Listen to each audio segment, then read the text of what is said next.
What's going on there, everyone? Well, as y'all know, I usually don't post any videos on the weekend for the most part, because I try to use the weekend for clearing my head of politics and actually getting out there and, living life. But, a couple interesting things happened over the weekend that I want to discuss. One is this Georgia State Representative Minority Leader, Erika Thomas. Now, for those of you who need to be caught up to speed, this woman went into a store. She was in a speedy checkout lane and accused a white man of telling her to go back where she came from. Apparently, because this man was supposedly and allegedly upset that she was in the speedy checkout lane with more than 12 items or whatever it is. Well, come to find out, it was all fake. It was all fake. But do you know the media, left-wing media, as of today, which is like a day, the story broke possibly Friday or Saturday. I think it was Saturday. But yeah, as of today, 2 days later, there's a lot of left-wing websites who have put no retractions, hardly any edits. They're just running with it because they got nothing. Because they got nothing else. They have no real policies that American wants or nothing on the left. So they just got to go with the hate mongering and fear mongering that they're oh so good at. But let's get into this story. Liar, liar. Georgia House Minority Leader caught in a hate hoax. And that's her right there with the bullhorn screaming. The most leftist politicians have become more activist than actual politicians. That's what we've noticed here lately. Georgia State Rep and Minority Leader Erika Thomas took to Twitter on Saturday saying a white man called her a lazy SOB and that she needed to go back to where she came from because she had too many items in the express lane at a local Publix. Here's a tweet from Erika. Today I was verbally assaulted in the grocery store by a white man who told me I was a lazy SOB and to go back where I came from because I had too many items in the express lane. My husband wasn't there to defend me because he's on active duty serving the country. I came from the USA. Is she promoting the patriarchy by that? Her husband wasn't there to defend her. Well, you're a woman. You're strong. You don't need a man to defend you. Thomas explained her experiences further in a Facebook Live video. People are getting really out of control with this white privilege stuff. A crying Thomas said in the video, I'm at the grocery store and I'm in the 10 aisle and the aisle says 10 items or less. Yes, I have 15 items, but I'm 9 months pregnant and I can't stand up for long. This white man comes up to me and says, you lazy son of a bee, you need to go back to where you came from. And I said, sir, you don't even know me. I'm not lazy. I'm 9 months pregnant, he says. You're ignorant, Thomas explained.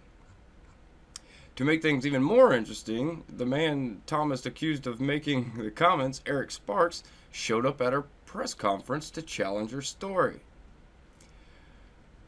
Let's see what this tweet says. This is from Andy No. Media Machine has been blowing up the story of Erika Thomas, who claims the racist white man told her to go back where you came from. Well, he returns during her presser to deny the allegation. It says he's a Democrat and she's embellishing her story for attention. I walked into a Publix. I bought my 3 items. There were 3 checkout lanes. One was express, the other 2 were empty. I kept my tongue shut. I went to pay for my items in one of the empty lines. This lady, I noticed, had about 20 items in the conveyor, Sparks explained. I walked up to the customer service associate from Publix, asked them what can be done in a nicer manner, and they said corporate policy says we can't do anything but you as a customer can say something. Sparks said he stepped outside the store, thought about what took place, walked back, and confronted Thomas.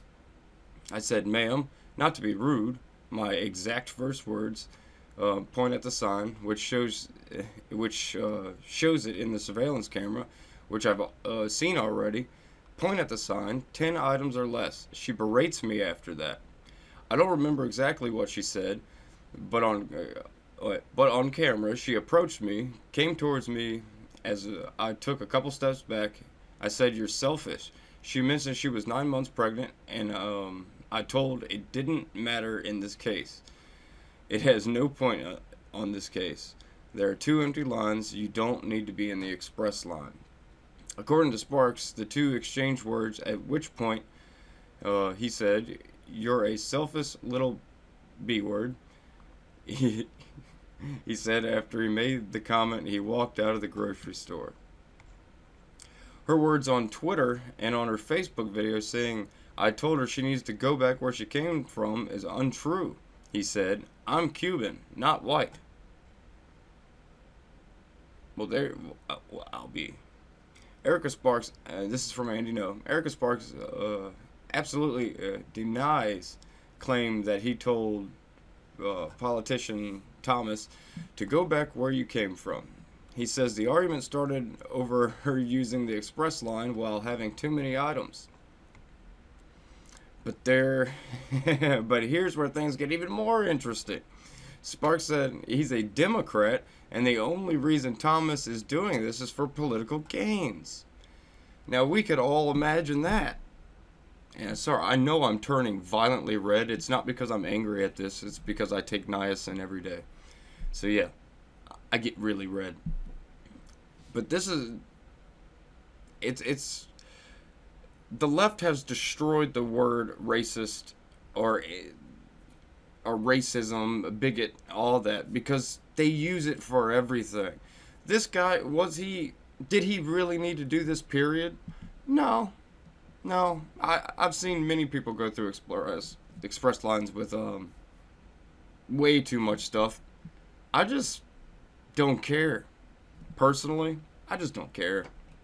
It's kind of normal. People don't care about rules, you know. So yeah, did he need to say anything to her in the first place? Probably not. But some people are like that. Some people, when they get something agitates them or gets under their skin, especially I've noticed older people, they have to say something. They have to say something. They just can't let stuff go. Not a big deal, though. He could have went about this a little bit better. You know, he didn't have to pull out no profanity at all because, you know, you don't have to do that. But he didn't say go back to where you came from. That's ridiculous. He's playing on the same trope that the squad are playing on, you know. It's hard for a leftist apparently to be original. Which they can't, it seems, because they're so tribalistic. Originality doesn't mean they are conformist and not nonconformist.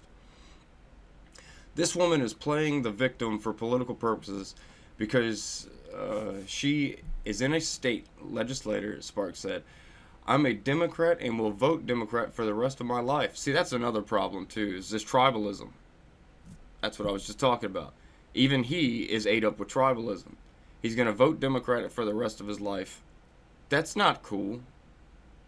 Just because I'm a Republican, if there was a Republican up there that was talking nonsense like the left's talking now and trying to promote the agenda that the left's, you know, that type of thing, I would not vote for them. I'm sorry, even as a staunch conservative, I would not vote for a Republican who props up stuff that I disagree with. You know, it doesn't matter about the party. It's about the policies and principles and all that stuff that stand behind that candidate. But I digress. So call me whatever you want to believe. For her political purposes, make it black, white, brown, or whatever. It's so untrue. Recent Facebook post shows Sparks as anti-Trump Democrat. I'm not going to go through and read all these. I'll put a link in the description for everybody to see. But yeah, the guy, He's not even. See, she screwed up. This is what the left. This is what they do. She saw a perfect opportunity in her leftist mind to try to get ahead somehow. So, a man with a white skin tone says something to her. In her leftist mind, she has to come up with a way to contort the facts to make her the victim, because that's another thing about the left. They love victim culture. They love to be victims. You know, it seems to help their message to other leftists that, oh, this is a victim. We have to take care of this person. We have to pity this person. Instead of, okay, she's saying this, here are her claims, let's research this, let's see what actually happened. No, media and stuff doesn't want to do that, because then they'd actually have to do their jobs. Media doesn't want to do their jobs no more. Media loves just sitting here and just going with the narrative. If you look at the way the legacy media goes, they all repeat the same things on the left. Like, you could pull up all these left-wing news organizations, pull up the same or a story talking about the same issue between all these sites, and they will all almost be word for word exactly the same. It happens all the time, especially with cases like this, with these hate crime hoax. We're seeing this happen a lot on the left nowadays. It's because it doesn't actually happen a lot, so they have to try to make it seem as if it's happening a lot, when actual racism barely happens. You think they're just racists walking around in public, being racist in public? That's not how most racists work. Most racists kind of, how would I put this? Because I don't actually know any true racist people, so it's kind of hard for me to explain it.